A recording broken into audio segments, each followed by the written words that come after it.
long time no see. I can make excuses about the holidays or throwing my back out for a few weeks. I legit couldn't walk and also moving and other stuff, but I won't. But I will say that editing sucks so much. Like whenever we have a filming and editing sprint, not only does the filming like go wrong and we have to extend it into the next week, but that's so creepy. Editing all the hours of the documented footage is a pain and time consuming.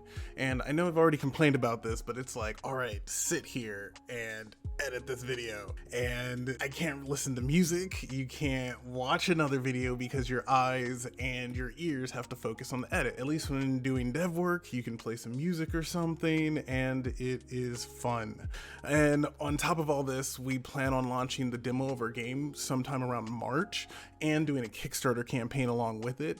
So we got so much work to do on that end, like a lot. We have to get custom assets, art for the game, like the cars are from another game that we're using.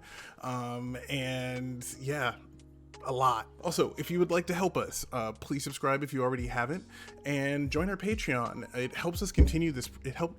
Join our Patreon. It helps us continue this project and making videos. We'll be posting more up-to-date content there, especially where we're at with the game that we aren't posting on other social media platforms. All right, rant over.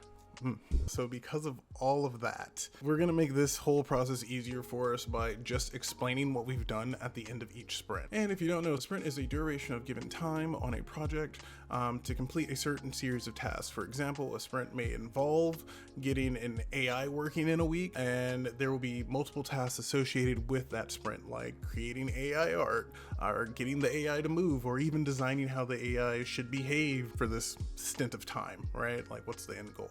So we'll be doing our sprints like normal, and then we'll update you with what we finished and whatnot at the end of the sprint. It'll also be a more natural format, I think. Anyways, so while Burnley was refactoring the code base for our driving systems, pretty much rewriting the code I wrote for our driving mechanics to be a lot more organized, manageable, and reusable throughout our game as a whole. You know, less spaghetti code. He made a video about the refactor and avoiding spaghetti code. So if you want to check those out, links are in the description below. So I was working on setting up the levels that the players will move between. And as you know from our origin story video, if you haven't seen it, check it out in the description as well. Pretty much our game is an anime styled drifting game. It's about a guy racing to be the #1 driver in his city, right? During the game, our player will have a retail job and make deliveries along with racing competitors. So we need a city space for the players to do deliveries in. We already had a mountain road and a rough draft of the store. So I began a prototype of what would be our city. I used boxes because it's simple and quick to set up, and it gives me a good idea of scale and feel of the environment.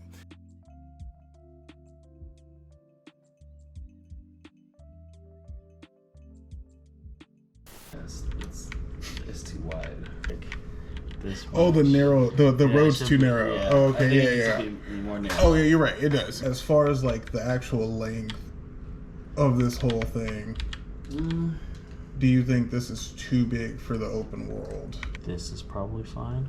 It's about here. Yeah. Okay. Okay. I think. Yeah.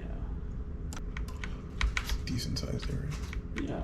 Yeah, because it still seems big, but it's probably gives us enough. Yeah.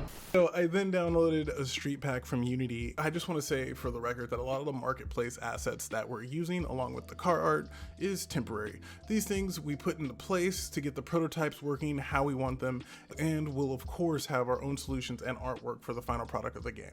So that out of the way, I laid down the asset pack to get an idea of what a street would feel like. And weirdly enough, everything felt pretty good.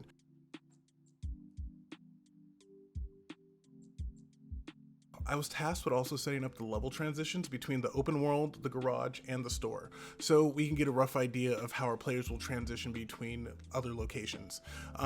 See, we haven't even covered the store yet. Like, this is why doing videos after sprints will be better. That way we don't go out of any type of order and you're not like, well, when did you do all that shit? Anyways, but this is the store. I used an artist on Fiverr to get a lot of the assets to test things with. It's ugly as fuck. Not the art, but the store itself that I made and putting it together. It's pretty ugly. I've set up a very rough garage with the art we had on hand. The garage will be the location where the player will upgrade and tune their cars, and ideally we'd like for this to be a space you get to walk around in as well. I gave the garage a black and yellow material to market in the open world, and I added a trigger collider, and then I set up a simple level transition script so that I could see what it would be like driving into the garage from the open world.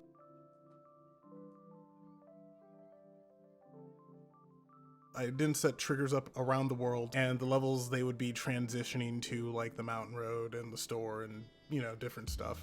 I also placed a terrain that held our mountain road in the open world so you can see it and kind of like drive up to it. And so I also started moving other elements into the scene around our city blocks that we have here just to kind of get the feel going. It's a super simple setup, but it felt really good having it all set up, and it's like, here's the janky legs to our would-be game here, you know what I mean? And I do really like being able to walk around the garage, so we're probably keeping that. So after that, I showed Burnley what I had so far, and he hated it, called it garbage, spat on it like the piece of sewage that it was, and then handed me the trash can, in which I agreeably put my keyboard and mouse inside of. Just kidding, but it'd be like that sometimes. Burnley thought that instead of using the loading screen and transporting the player from the bottom of the mountain to the top, that we allow the player to actually drive from the city just straight to the top of the mountain. And we thought about it long and hard because that would mean we're making an open world game at that point. Yikes. Yikes. And so after talking about it, we already were creating an area to do deliveries in, so why not just connect the mountain? Like, they both need to be filled out with art and assets, so why not just connect them so the player doesn't have to load a new level? And it allows the player to learn the road better and gives us opportunities that we could possibly explore as well, so we figured it wouldn't hurt and doesn't really cost us much, so we're making an open world game. So now that I had a rough size and feel for the city that we wanted, it was time to create the actual city layout and road system. I started near the actual mountain roads they use for the initial D courses in Japan. I found some coastal mountain areas that felt similar to the coastal mountain area that we want for the game. So I pulled that area into Unity for reference and started outlining the road with our road spline tool. Here I wasn't going for an exact replica. I wanted our cityscape to be original, but still feel like believable city streets. I did run into an issue with joining multiple intersections with the road tool we use, so I found another one that worked a lot better with intersections. After I got the map of the city right, I grabbed a screenshot and brought it into Blender as a reference. The entire time I'm complaining like, why doesn't Unity have a tool that lets you bend geometry? They did, but I just didn't know at the time. And so I pretty much brought it into Blender and I filled the empty spaces between the roads with geometry and then exported it back into Unity, and I pulled them into the level. After some rotating and resizing, we now had some city blocks we can drive in between.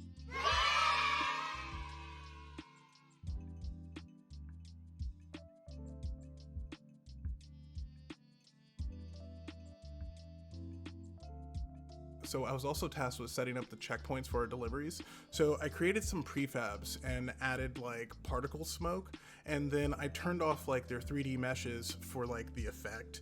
And just to be clear, this isn't going to be what our checkpoints are going to look like at all, but it gets her done for the time being. I also pulled the mountain road into the level and made a few corrections as I tested it.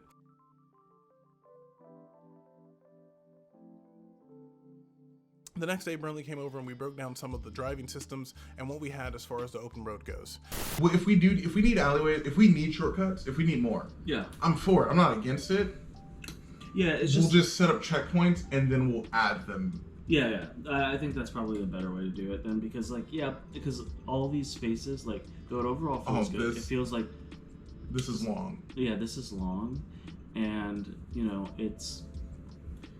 it would be nice for the player to have places that they can kind of cut through. Like, yeah, because if you're here and you gotta get here, you have to go around the whole You're way, right.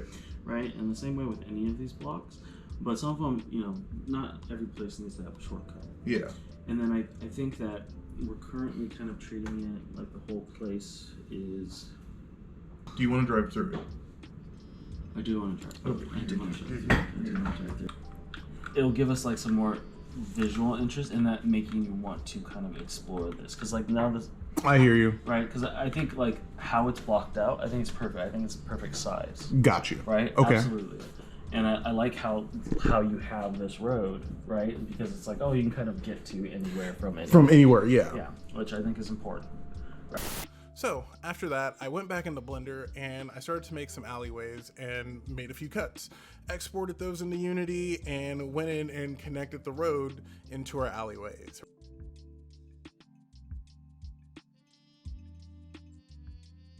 Our open world was more or less put together and feeling really cool, to be honest. Aside from the much needed landscape improvements, if this was going to be some type of shippable game, you know.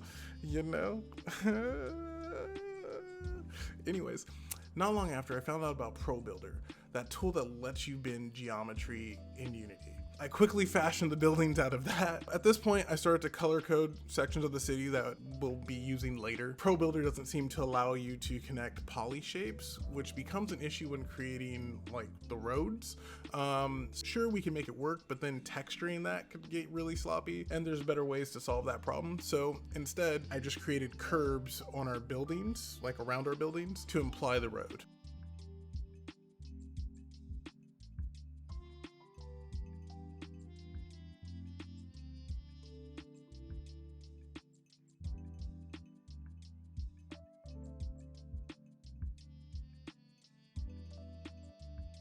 And then I took a screenshot so we could start planning out the street names, because what's a city and streets without street names, you know?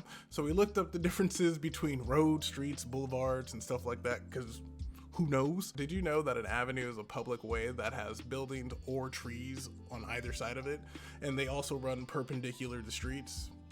Yeah, exactly. No one did. No, I'm just kidding. Someone probably does. I'm sorry. Someone out there. A lot of people probably know, and it's just me. Oh.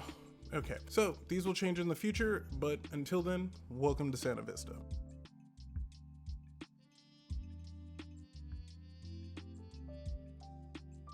All right, rant over.